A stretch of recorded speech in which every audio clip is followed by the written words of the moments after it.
Oke, selanjutnya Bapak dan Ibu, kita akan meminta sambutan Ketua Umum IKA UI. Untuk itu kepada Bapak Profesor Dr. Mahfud MD SHSU dipersilakan untuk naik ke atas panggung.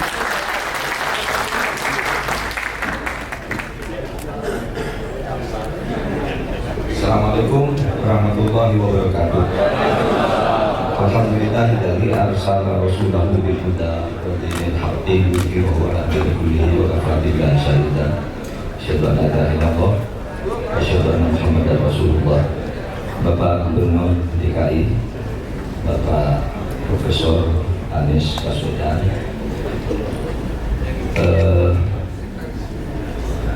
para tamu-tamu terhormat dari alumni WII, ada Bapak Dr. Syaifuddin, Pak Mas Darmono, ada Mas Yoso, ada Mas Bahtiar, Wagub Lampung yang baru jadi diganti, dan ada juga nih Deputi saya, Deputi 6 Kemenkumham, Pak Mukiat terdiri. Kalau saya kemana-mana harus didampingi deputi, jadi harus. Dan sekarang saya perkenalkan, nanti sore saya ceramah di Monas P3, ada deputi yang lain yang ikut. Dan saudara, pertama, selaku Ketua Umum Alumni Ikatan Alumni UI Jakarta, saya mengucapkan terima kasih dulu kepada Bapak Anies Baswedan sebagai Sohibul Baik Langgung, sedangkan saya itu Sohibul Hajat, yang punya acara saya, yang punya Bapak Anies. Oleh sebab itu, karena saya Sohibul Hajat, saya harus duluan memberi sambutan. Terima kasih Pak Anies. Pak Anies ini adalah keluarga kita juga. Dulu waktu dia masih kecil gitu, saya kalau makan bersama Pak A.R. Baswedan, saya dua biji, beliau ini ikut gitu, masih kecil dulu. Jadi saya kenal dengan beliau sejak masih kecil. Sekarang udah besar sekali. Dan beliau juga adalah aktivis HMI, Pak Anies. Itu akhirnya di UI, jadi ya keluarga kita juga, makanya sulit mengelak. Kalau diminta datang ke acara-acara UI itu kita sebut aja nama ayahnya. Lalu datang. Terima kasih ya Pak Anies atas kesempatannya. Saudara sekalian, dalam ini waktunya masih lama ini Pak Nadiem itu mau datangnya jam 10, jadi saya harus berbagi dengan Pak Anies waktunya sehingga nanti tidak terlalu lama menunggu Pak Nadiem Makarim. Tadi malam mengonfirmasi ya berangkatnya setengah 10 dari rumah, berarti kira-kira kesini sampai jam 10 kurang 10.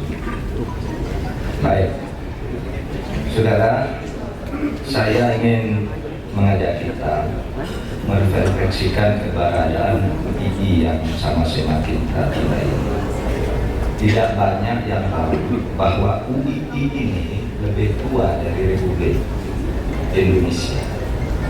UI ini lahir 40 hari sebelum proklamasi kemerdekaan, yang pembukaannya pada tanggal 8 Juli 1945 di Gondangdia, di gedung imigrasi.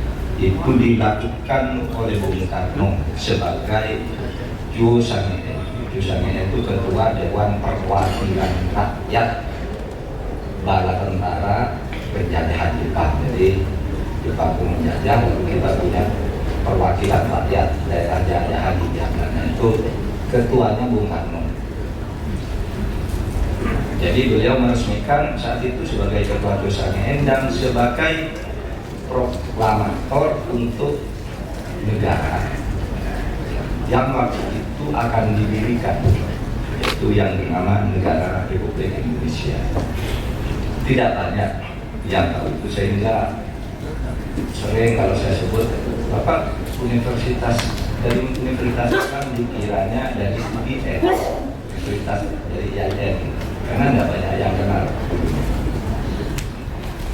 UI ini dulu ketua yayasannya yang pertama namanya Said Wirat Mana Hasan, sedangkan ketua penyantun dan pendiri langsungnya di dalam waktu itu adalah Muhammad Hatta, Wakil Presiden Republik Indonesia, dan rektornya adalah Profesor Abdul Kahar Muzakir. Dan sesudah Pak Abdul Kahar Muzakir diganti oleh rektor yang lain tahun 63 sampai tahun 70 itu rektornya adalah Bapak Profesor Sarjito, rektor UGM pertama. Pak Sarjito ini lalu menjadi rektor UI. Nah, Pak Kahar dan Pak Sarjito oleh negara Republik Indonesia atas keputusan Presiden itu sudah dinobatkan, ditetapkan sebagai pahlawan nasional. Pahlawan nasional Negara Kesatuan Republik Indonesia. Kemudian ada nama lain di UI ini, yaitu Profesor Lafran Pani sebagai mahasiswa angkatan awal. Beliau ini adalah mahasiswa jurusan, kalau sekarang sih namanya sosiologi. Dulu UI itu punya 2 fakultas saja pertama waktu didirikan di Jakarta, yaitu Fakultas Agama dan Fakultas Ilmu Kemasyarakatan. Pak Lafran Pani itu adalah mahasiswa ilmu kemasyarakatan yang kemudian sesudah UI pindah ke Jogja, fakultasnya ada 4, Fakultas Hukum, Fakultas Agama, Fakultas Pendidikan Pedagogi, dan kemudian Fakultas Agama, Hukum, Ekonomi, Agama, Pendidikan. Nah, Pak Lafran itu ketika di Jogja menjadi mahasiswa Fakultas Ilmu Pendidikan, kemudian mendirikan HMI dari tanggal 5 Februari. Kemudian dari sana beliau berpindah ke UGM, melanjutkan studinya ke UGM. Nah, UGM waktu itu ngambil Fakultas Pendidikannya UI, Fakultas Pedagogi itu pindah, diambil oleh pemerintah, kita ambil ke Universitas Negeri UGM dan Pak Lafran ikut ke sana. Kemudian Fakultas Ilmu Pendidikan UGM ini pindah menjadi IKIP Yogyakarta. Itu IKIP yang pertama di Indonesia. Nah, itu sebabnya antara UI, UGM, IKIP itu punya kaitan historik.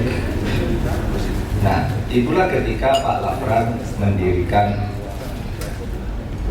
HMI, dan Pak Lafran pun sejak tahun lalu sudah dinobatkan sebagai pahlawan nasional. Oleh karena UI ini dibangun oleh para tokoh pendiri bangsa, maka komitmen UI terhadap keindonesiaan itu sebenarnya mendahului komitmen HMI.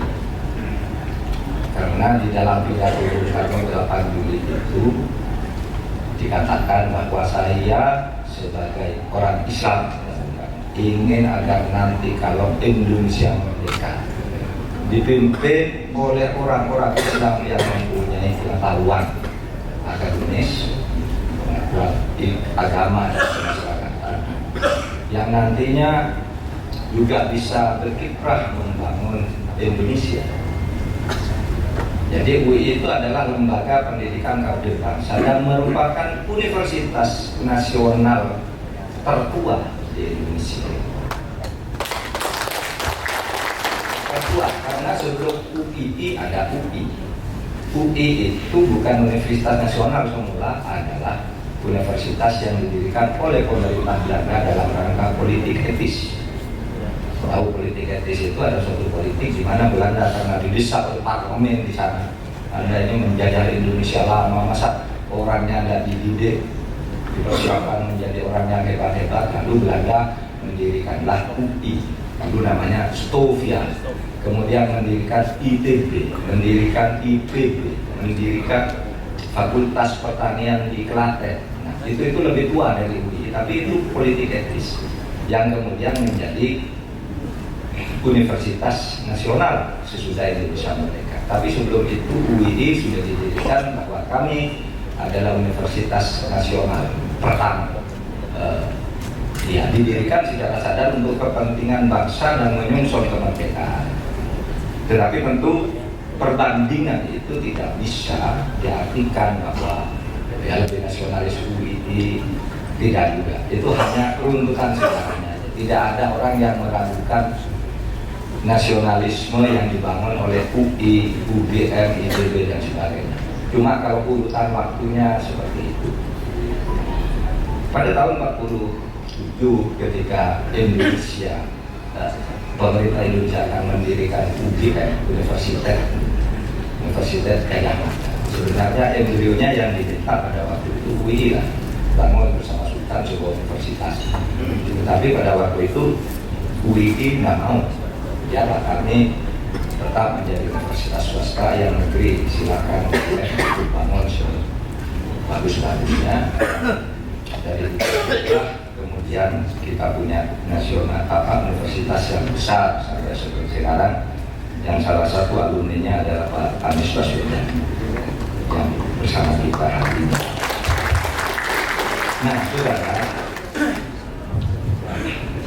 kalau bicara nasionalisme, karena namanya Universitas Islam Indonesia, ada 3 kata. Universitas itu adalah simbol atau menara akademik keilmuan, tapi di situ ada Islam. Pilar yang kedua dari itu adalah keislaman, dan pilar berikutnya adalah keindonesiaan. Jadi di sini kita akan menggunakan Islam sebagai atau masuk ke dalam dunia akademik untuk turut membangun Indonesia, sehingga keilmuan, keislaman dan keindonesiaan itu seharusnya menyatu di UII sebagai pohon ilmu. Jadi pohon ilmu itu kan ada akar, batang, ada cabang. Nah, di situ terlihat sosok UI itu dengan cabang seperti itu. Sama dengan pohon ilmu hukum, ada akar, ada batang, ada cabang. Akarnya itu ideologi negara Pancasila, batangnya itu subsistem kemasyarakatan, politik, budaya, administrasi, sosiologi itu batang. Lalu melahirkan cabang hukum perdata, hukum pidana, hukum tata negara, hukum, sehingga hukum itu berakar dari sebuah falsafah masyarakatnya, yang kalau di Indonesia itu namanya Pancasila. Dan UII bagian dari upaya mengembangkan ilmu pengetahuan yang berdasarkan Pancasila itu melalui warna-warna keislaman di dalam seluruh kebijakan yang disumbangkan kepada negara. Nah, saudara, itu pesan kita. Biasa bahwa di dalam negara demokrasi itu selalu ada perbedaan. Itu tidak apa-apa selama akar pohon ilmunya, akidahnya itu sama. Tidak apa-apa berbeda. Politik misalnya, itu kan urusan pilihan, jalan kebijakan. Anda mau ikut politik siapa? Boleh ikut siapa saja. Dulu ketika suatu saat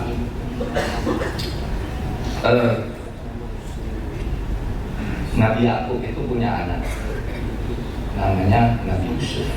Yusuf itu dibuang ke sumur, lalu ditolak, dibuang ke sumur oleh saudaranya yang iri, yang tidak suka kepada Yusuf, orang-orang Yahudi kan. Orang Yahudi itu membuang Yusuf. Kemudian Yusuf ini ditolong oleh pengembara, oleh musafir, dibawa ke Mesir sampai akhirnya jadi raja.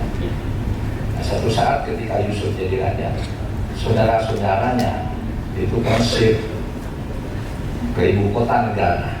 Lalu Yusuf itu melihat adiknya, adik perempuannya, di antara kerumunan orang pada saat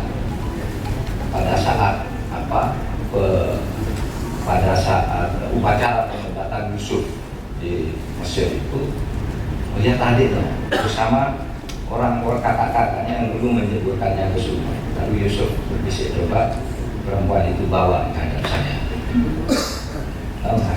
Ya, pokoknya dibawa. Ini jangan ini, kamu punya salah, harus menghadap Raja Yusuf. Lalu saya salah apa? Saya kan hanya nonton. Pokoknya nanti dijelaskan kepada Raja aja. Saudara-saudaranya dibawa lah si perempuan ini, lalu dikatakan, kamu ingat saya enggak?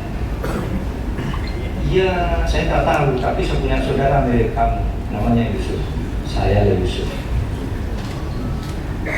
jadi penguasa tertinggi sekarang di negeri ini. Lalu gimana keadaan ayah? Wah, sesudah kamu lihat Yusuf, ayah saya menangis setiap hari sampai sekarang, sampai matanya buta. Oh, kalau begitu, ini bawa baju saya, berikan kepada ayah. Kemudian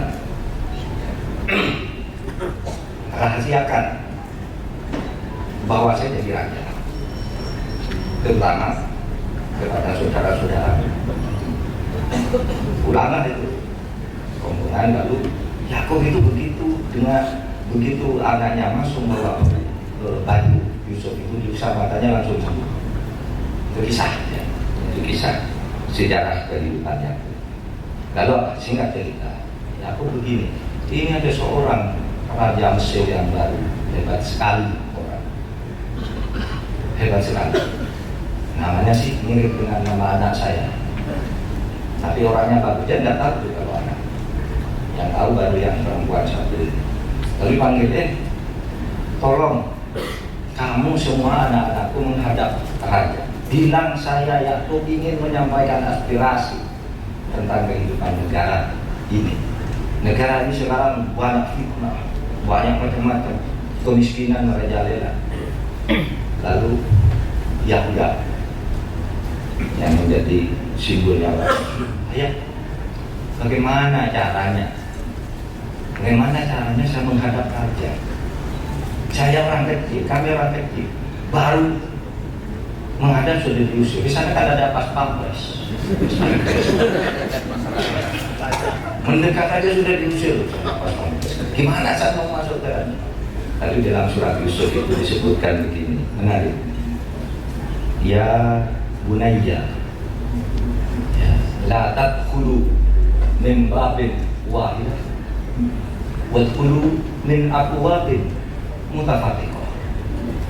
Hai anakku, kalau kamu mau menghadap presiden, menghadap raja itu, jangan masuk dari satu pintu, berpencar aja pintu yang berbeda. Siapa tahu nanti di antara pintu-pintu itu kebetulan ada pas pampres yang lain. Di sini kamu dihalangi, di sini kamu masuk. Nah, oh iya, masuk ke mereka. Nah, tiba-tiba ada satu yang boleh masuk. Kenapa? Yang perempuan itu tadi, saya sudah pernah menghadap, boleh masuk. Lalu kita lagi. Nah, saudara, apa yang penting? Satu, nasib seseorang itu kadang-kala tidak bisa seperti yang dibayangkan. Seperti Yusuf yang dianggap sudah mati, itu ternyata hidup karena Allah menghendaki. Ada seorang musafir, rombongan musafir bawa Yusuf, dia pulang, itu apa dibawa ke Mesir, akhirnya dia. Itulah yang dikatakan oleh Allah, atau di dalam bahasa Arab kalau surat Yasin itu panjang. Innama amruhu idza arada syai'an yaqulu lahu kun fayakun. Yang tadi, idza arada syai'an hayya asbab. Kalau Allah menghendaki sesuatu terjadi, diciptakan sebab agar itu benar terjadi. Benar terjadi. Jadi jangan takut di dalam hidup itu. Saya ingin ini. Wah, kalau Allah mengizinkan pasti diciptakan sebab terjadi. Coba dulu siapa membayangkan Pak Anies menjadi gubernur?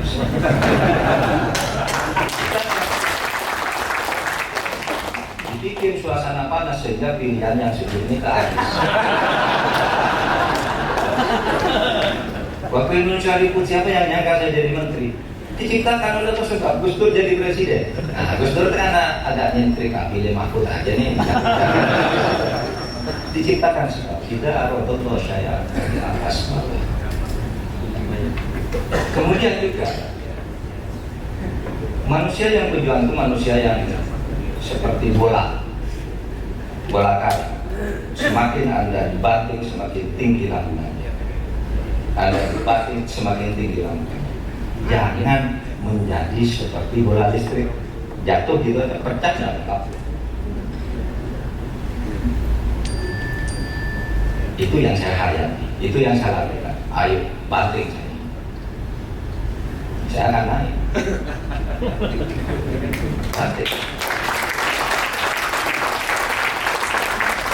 Yang terakhir, begitu apa nih Ramadan. Yang ketiga, saudara, kalau Anda berjuang masuk dari berbagai pintu. UI itu jangan satu pintu mendukung si ini sendiri. Berbagi keren Nabi Yusuf itu. Maka ada yang PDIP ini Pak Henry PDIP, Pak Erwin PDIP, saya dulu PKB. Ada yang ini Pak Pacar Pak dulu Bendalan. Berpecah boleh nih. Nggak usah saling memaki. Karena kita punya kerangka kerja yang sama yang dikatakan oleh Bung Karno. Nah, saudara sekalian, waktu saya sudah habis, saya akan baca bagian akhir dari sambutan ini. Akhirnya atas nama pemerintah sih, atas nama pemerintahnya nanti Pak Anies. Akhirnya sebagai ketua umum yang sudah 2 kali saya memimpin organisasi ini, saya mengucapkan terima kasih yang sebesar-besarnya kepada seluruh keluarga alumni yang selama ini telah bekerja dengan baik, dan saya mengucapkan selamat melaksanakan Munas kelima ya. UI ini berdiri pada tanggal 16 Mei tahun 67. Kok Munasnya baru kelima? Dulu belum menjadi badan organisasi, jadi kayak kumpulan arisan itu kumpul. Baru Munasnya ini beberapa tahun terakhirnya ya.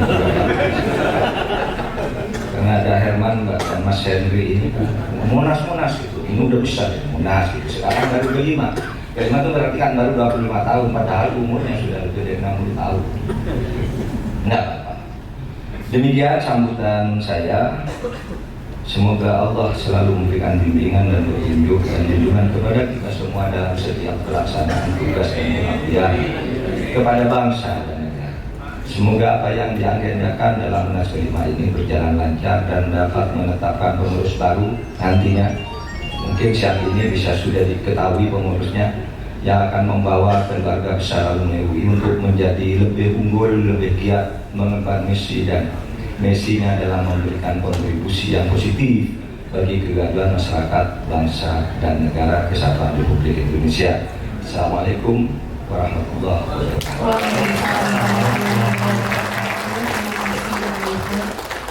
Tadi ada beberapa pesan yang disampaikan, salah satunya adalah kalau mau membesarkan UI dan juga Indonesia tentunya bisa dari beberapa pintu seperti kisah Nabi Yusuf. Benar sekali, dan yang pasti adalah harus bekerja sama, walaupun berbeda-beda, kompak, kayak gitu ya.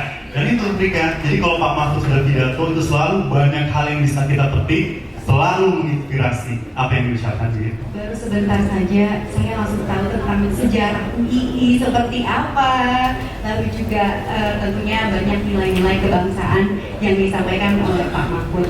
Dan juga saya baru tahu bahwa UI itu terdiri dari 3 pilar, lengkap sekali, ada keilmuan, keislaman, dan juga keindonesiaan. Boleh bertanya, Universitas Islam Indonesia.